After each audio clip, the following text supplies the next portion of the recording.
Hello दोस्तों, राधे राधे।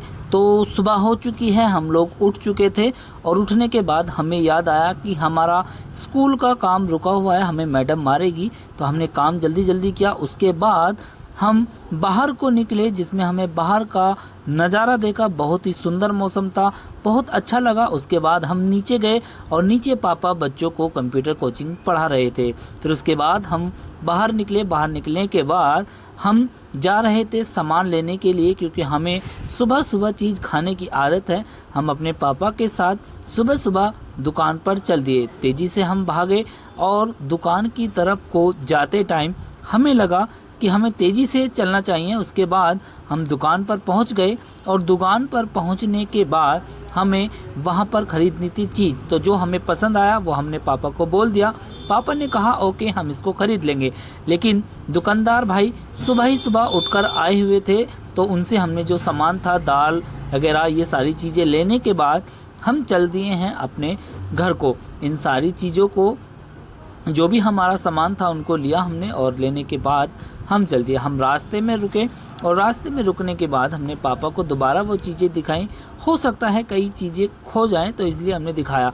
फिर उसके बाद हम भाग भाग कर अपने घर की तरफ पहुँचे और घर पर पहुँचने के बाद हम धीरे से पहुँचे और वहाँ पर हमने उन चीज़ों को खाया। तो खाने के दौरान हमें उसमें एक टॉफ़ी का गिफ्ट मिला, जिसको हमने पापा से खुलवाया और फिर उस टॉफ़ी का हमने आनंद लिया। बहुत अच्छी टॉफ़ी रही। उसके बाद हमें जाना था दूध लेने के लिए। फिर हम चल दिए दूध लेने के लिए। रास्ते में हम अपने दूध के डिब्बे को लेकर पैदल पैदल चल रहे थे और पापा हमारे साथ पीछे चल रहे थे। फाइनली हम दूध वाले अंकल के घर पहुंच गए।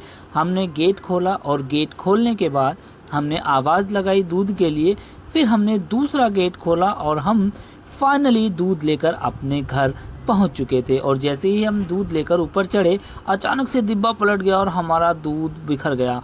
बहुत दुख हुआ। उसके बाद हमें जाना था स्कूल। स्कूल के लिए हम रेडी हो चुके थे और हम अपनी वैन का इंतज़ार कर रहे थे। और वैन के इंतज़ार करते टाइम हम अपने पापा से बात कर रहे थे। हमने सबसे नमस्ते किया और उसके बाद पापा ने हमें किसी बात पर डांट लगाई, जिसके लिए हमने उनसे डांट ना लगाने के लिए कहा। उसके बाद हम हंसे और हमें बहुत अच्छा लगा, क्योंकि हमें स्कूल जाना अच्छा लगता है।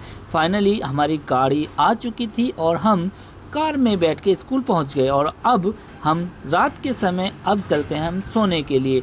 तो हमारे साथ हमारी बहन काव्या सो रही है और हम अब सोने के लिए जा रहे हैं। तो ये था मेरा व्लॉग। आपको कैसा लगा कमेंट बॉक्स में ज़रूर बताएं। Thank you.